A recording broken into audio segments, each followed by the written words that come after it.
പാലക്കാട് മണ്ഡലത്തിൽ DCC president A തങ്കപ്പനെ സ്ഥാനാർത്ഥിയാക്കാനുള്ള നീക്കത്തിൽ അതൃപ്തി പരസ്യമാക്കിയിരിക്കുന്നു കോൺഗ്രസ് നേതാവ് VS വിജയരാഘവൻ. സ്വന്തം സ്ഥലത്ത് പോലും ഭരണം പിടിക്കാൻ കഴിയാത്ത ആളാണ് എ തങ്കപ്പൻ. തങ്കപ്പന്റെ പേര് പറയുന്നവർ ബാക്കി കാര്യങ്ങൾ കൂടി വിലയിരുത്തട്ടെ എന്നും വിജയരാഘവൻ 24നോട് പ്രതികരിച്ചു. അയോഗ്യനാണെന്ന് ഞാൻ പറയുന്നില്ല. ബാക്കി കാര്യങ്ങളൊക്കെ വിലയിരുത്തട്ടെ. ഈ പറഞ്ഞവർ ആലത്തൂർ നിയോജകമണ്ഡലത്തിലാണ് അദ്ദേഹത്തിൻ്റെ വീടും ഉള്ളത്. അതിലൊരു പഞ്ചായത്തുകൾ നമുക്ക് കിട്ടിയിട്ടില്ല, ഒരു പഞ്ചായത്തും കിട്ടിയിട്ടില്ല. നിലവിലുണ്ടായിരുന്ന കൊഴലുമന്ന പഞ്ചായത്ത് സ്വന്തം പഞ്ചായത്തും പോയിരിക്കുകയാണ്.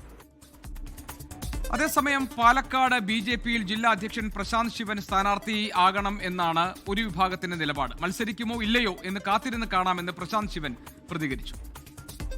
ഏറ്റവും ഉചിതനായ ഒരാൾ പാലക്കാട് മണ്ഡലത്തിൽ സ്ഥാനാർത്ഥിയായി വരും. ക്ഷമയോടെ കാത്തിരിക്കും, മറുപടി പറയാൻ ഇനി സമയങ്ങളുണ്ടല്ലോ. എൻ്റെ ജില്ലയിൽ 6 നിയോജക മണ്ഡലങ്ങൾ വരുന്നുണ്ട്. ആ 6 നിയോജക മണ്ഡലങ്ങളിലും പാർട്ടി പ്രവർത്തകരെ തെരഞ്ഞെടുപ്പിന് സജ്ജരാക്കുക എന്നുള്ളൊരു പ്രവർത്തനത്തിലാണ് ഞാൻ ശ്രദ്ധ കേന്ദ്രീകരിച്ചിരിക്കുന്നത്. ഇനി ആരൊക്കെ ഏതൊക്കെ മണ്ഡലങ്ങളിൽ മത്സരിച്ചാലും അവിടെ അവരുടെ വിജയത്തിന് വേണ്ടിയിട്ട് ആത്മാർത്ഥമായി പരിശ്രമിച്ചുകൊണ്ട് ഞാൻ മുന്നിലുണ്ടാവും.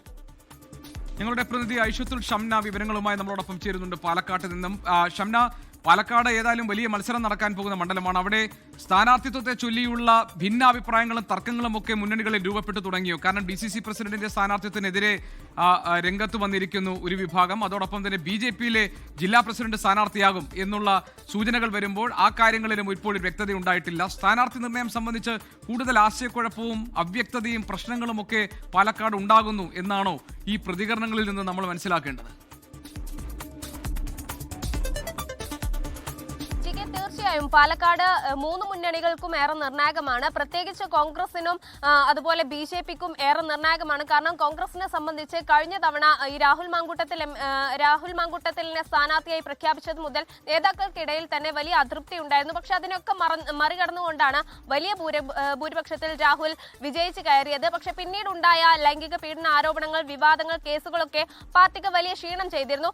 ഈ ഒരു ഘട്ടത്തിലാണ് ഇനി അടുത്തത് കോൺഗ്രസിന്റെ ആ മുഖച്ഛായ അത് തിരിച്ചു കൊണ്ടുവരാൻ ആര് സ്ഥാനാർത്ഥിയാകുമെന്നത് വലിയ ചർച്ചയായിരുന്നു.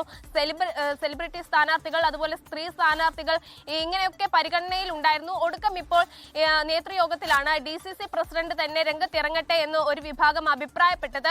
ഇതിനെതിരെയാണ് ഇപ്പോൾ ഈ മുൻ MP കൂടിയായ വിജയരാഘവൻ രംഗത്തെത്തിയിട്ടുള്ളത്. അതായത് അയോഗ്യനാണ് DCC പ്രസിഡന്റ് എന്നൊരു അഭിപ്രായമില്ല. പക്ഷേ സ്വന്തം മണ്ഡലത്തിൽ പോലും വോട്ട് പിടിക്കാൻ DCC പ്രസിഡന്റ് എ തങ്കപ്പന് കഴിഞ്ഞിട്ടില്ല. മാത്രവുമല്ല, ഉണ്ടായിരുന്ന ഒരു പഞ്ചായത്ത് കൂടി അവിടെ നഷ്ടപ്പെടുകയാണ് ഉണ്ടായത്.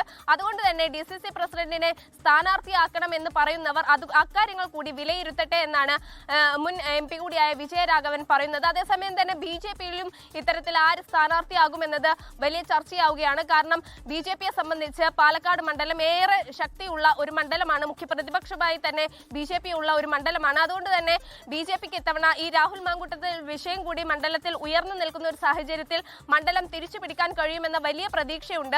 ഈ ഘട്ടത്തിലാണ് ആര് BJPയിൽ സ്ഥാനാർത്ഥിയാകണമെന്നത് സംബന്ധിച്ച ചർച്ചകൾക്ക് പ്രാധാന്യമേറുന്നതും. ഇതോടുകൂടിയാണ് ജില്ലാ അധ്യക്ഷൻ തന്നെ സ്ഥാനാർത്ഥിയാകട്ടെ എന്നൊരു വിഭാഗം അഭിപ്രായപ്പെടുന്നത്. അതിന് കാരണം BJPക്ക് ഇത്തവണ വലിയ മുന്നേറ്റം ഉണ്ടാക്കാൻ തദ്ദേശ സ്വയംഭരണ തെരഞ്ഞെടുപ്പിൽ കഴിഞ്ഞിട്ടുണ്ട്. ഉണ്ടായിരുന്ന സിറ്റിംഗ് സീറ്റുകളിൽ 4 എണ്ണം നഗരസഭയിൽ നഷ്ടപ്പെട്ടെങ്കിൽ കൂടി പഞ്ചായത്തുകളുടെ കണക്കെടുക്കുമ്പോൾ BJPക്ക് വലിയ മുന്നേറ്റമാണ് ഉണ്ടായിട്ടുള്ളത്. ചരിത്രത്തിൽ ആദ്യമായി പഞ്ചായത്തിൽ അക്കൗണ്ട് തുറക്കുന്നു, മുഖ്യ പ്രതിപക്ഷമായി പലയിടത്തും മാറുന്നു. ഈ ഒരു ഘട്ടത്തിൽ ജില്ലാ അധ്യക്ഷനായി പ്രശാന്ത് ശിവൻ ഉള്ളത് കൊണ്ടാണ് ഈ നേട്ടങ്ങൾ ഉണ്ടാക്കാൻ കഴിഞ്ഞത്. അതുകൊണ്ട് പ്രശാന്ത് തന്നെ നിയമസഭയിലും മത്സരിക്കട്ടെ എന്നാണ് ഒരു വിഭാഗത്തിന്റെ മറുപടി. എന്നാൽ താൻ മത്സര രംഗത്ത് ഉണ്ടാവുമോ ഇല്ലയോ എന്നത് സംബന്ധിച്ച് പ്രശാന്ത് ഇതുവരെ വ്യക്തമായ ഒരു മറുപടി പറഞ്ഞിട്ടില്ല. എന്തായാലും പാർട്ടികൾക്കിടയിൽ, മുന്നണികൾക്കിടയിൽ സ്ഥാനാർത്ഥി നിർണയവും ആ ചർച്ചകളൊക്കെ സജീവമായി നടക്കുന്നുണ്ട്. അതിൽ ചില അതൃപ്തികളും പുകയുന്നുണ്ട് ഇപ്പോൾ. GK, ലോകത്തെവിടെയായാലും ഏത് സമയത്തും 24 വാർത്തകളും ഓഗ്മെന്റഡ് റിയാലിറ്റി പാക്കേജുകളും എക്സ്പ്ലെയിനറുകളും വിശദമായി കാണാൻ ഞങ്ങളുടെ YouTube ചാനൽ നിങ്ങൾക്ക് സബ്സ്ക്രൈബ് ചെയ്യാം.